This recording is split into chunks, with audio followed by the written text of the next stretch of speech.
Travellers in the fourth dimension of time and space. Well, what the fuck is this about? Because I bet you don't remember this one. That's time travel for you. Let's get into a paradox. You've been warned.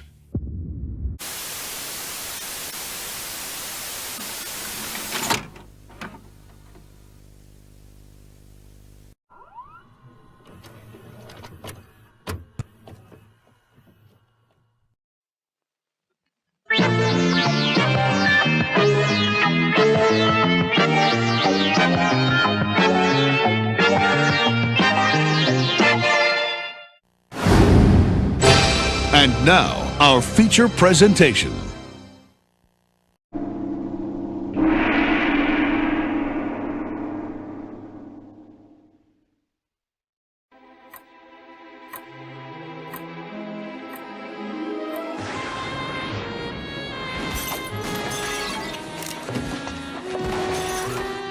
A mystery adventure series with a real difference. Jeff Slade's a police detective with one big advantage. He's always in the right place at the right time. A detective with time on his side. It's uncanny, and the explanation sounds crazy. A time machine. Crime Traveller, a show with a brand new way of solving crimes.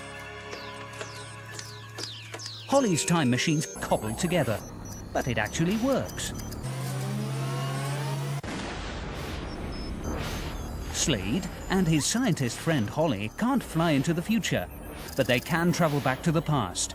And Slade becomes the most brilliant detective ever. 8 o'clock. Hello and welcome to season 6 of It Could Have Been a Classic. And this week we're going to be taking a look at the 1997's Crime Travellers, starring Micheal French and Chloe Annet and Sue Johnson. So basically, you've got the dude from EastEnders, Bianca's dad, who's a detective, teams up with Kachansky, meets Sue Johnson's character off Brookside, and they're all in a police department together.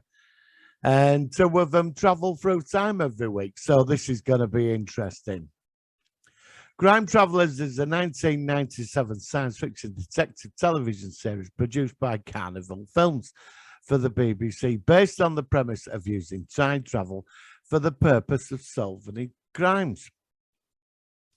So this is quite fascinating because I remember this vaguely, and I didn't know it was on YouTube, and they only made 8 episodes.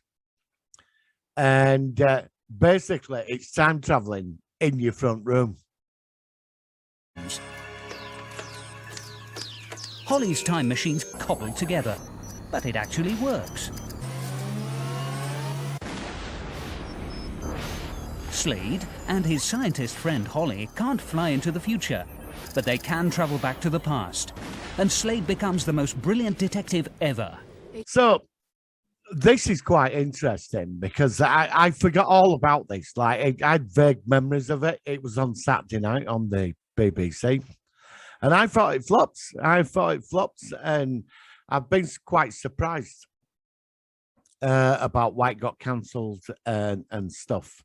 So basically, Micheal French, the dude from EastEnders, Chloe Annet, who played Kachansky in Red Dwarf, who was a very delectable lady, and Sue Johnson, Sheila Grant from Brookside. I use these terms because this is what I know these people for. They were in these programs. But anyway, Crime Travellers. Basically, Micheal French, he plays Jack Slade or something. He's like a detective. He's a bit of a maverick, and his department's a bit of a joker. You've got these characters in there. One's a bit thick, and other one's a bit gullible. And you've got the hard-ass female boss and Sheila Grant, Sue Johnson. I'm a big fan of Sue Johnson. She's a great actress. She's the boss. And the Gary Gunn, he doesn't really explain what type of police department they have, but they deal with like crime, like murder and stuff. So what happens is, like, he's a bit of a maverick. I think they're going to wash him out in first episode crime happens, and it all ends up like at the beginning of this crime, there's something going on, like a van escaping from the scene. And also at the beginning, when they're on their surveillance, you see Chloe Annet's character running through a train station. And what it is it's like she goes up to him and basically tells him, he says, I saw you at the station, because he wants to know how she's connected to this crime. And she tells him she's got a fucking time machine in the front room. And he's like, yeah, right. And after so much that he decides to go around there, and he finds there's a time machine. And they go back, how do you say, to undo the crime. Well, they can't undo the crime because there's rules in this series, and the rules are quite complicated. Now, this isn't like Doctor Who, where it's all timey-wimey, or Back to the Future with the alternative timeline, and the Marvel one, that the past becomes the future and the future becomes, look, it's a paradox, right? But they've created their own rules for this. Now, I really enjoyed this, and it grows on you, right? And there is a lot of action in this. There's quite a lot going on. It moves around pretty fast.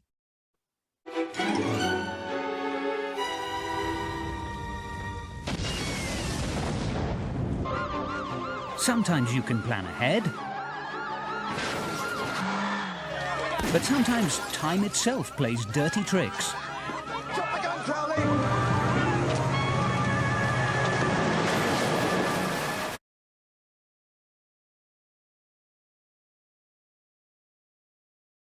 So, like, obviously, every week, then they get together and they go around, and they can only go back so far. They can't go into the future because it doesn't exist. Now, I did put some rules up, so if you pause the video, you can see what the rules are. But if you want me to read them, I will do. The rules of time travel in the series are as follows. You cannot travel into the future. Explains in the first episode that you can't travel into something that doesn't exist. We'll tell the Doctor that. The time machine sends the travellers back in time by a random interval. Usually this is about a day, but maybe as little as a few minutes or as much as a week. In the final episode of the series, it's found the length of time travel back can be controlled by altering the length of the photon rods. This is discovered by research company Web Biotech, and we will be covering episode 8 shortly. But who have also invented a time machine. You are not allowed to cheat. Holly explains in the first episode, which is expanded upon in the episode The Lottery Experiment, that any attempt to profit off time travel will fail. For instance, if you go back in time, put a bet on a winning horse, then the slip will disappear upon returning to the present. Slade attempts to expose the loophole in this by memorizing winning lottery numbers and going back in time himself, reasoning that he can tell Holly the numbers so she can put the ticket on. However, this also doesn't work, as all attempts by Slade to contact her fail, and the numbers are later misread by his colleagues. However long you go back for, you must live through that time again. You must not meet yourself in the past. The consequences would be dire. Remember Time Cop? You cannot exist more than twice in the same time frame. If you try to go back a second time, the machine will simply fail to operate. When in the past, you must get back to the time machine by the time you left. Otherwise, you will be trapped in a loop of infinity, which is what happened to Holly Turner's father. Upon returning to the present, any injuries you required well in the past will disappear. You cannot bring anything back from the past with you. Anything you try doing will vanish upon return. So it was the father who invented the machine. He disappeared in a time loop or something, right? And basically she's added to it. She's a genius herself, to the time machine. And that's it. That's basically the premise. So you've got all these confusing rules like time travel, which, well, it's just how it works. I suppose it's more of a detective series with the time travel caveat, which adds that bit of fun to it, So the chemistry between these two is really good. I mean, it's you can tell they're both attracted to each other and that they work well together. Slade had a wife, she died. You sort of get a bit about that. And basically every week it's a crime happens, they go back, find out who's behind it and why, and then they have to relive the moment. But you must return to the front room by a certain time because you only get so long in the past. So you have to return that point because they have this clock, what they wear, and they have to put it into a computer. And then, I don't know, it's like time catches up or whatever. I mean, it's very enjoyable. But hang on.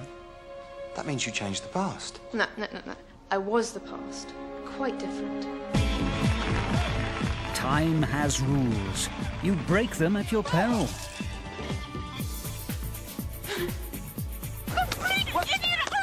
Time has rules. Well, now you're going to ask the question: could this have been a classic? Right now, it got cancelled. There was no real reason for its cancellation, and it was getting over 8 million viewers every Saturday night. You know, which I think for a Saturday night was quite good back, especially in '97, because everybody had cable and satellite TV at this time. The internet, well, it was on its way. I mean, Anthony Horowitz created the series and wrote every episode. He got the idea while writing an episode of Poirot. Despite having over 8 million views on a regular basis, Crime Travellers was renewed after its first series because, according to Horowitz, the show wasn't exactly cut. There was a chasm at the BBC created by the arrival of a new head of drama.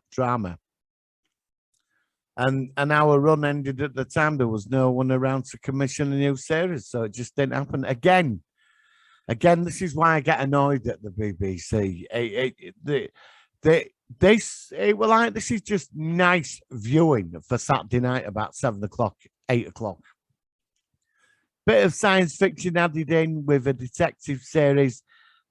Great casting, great chemistry between the two main stars.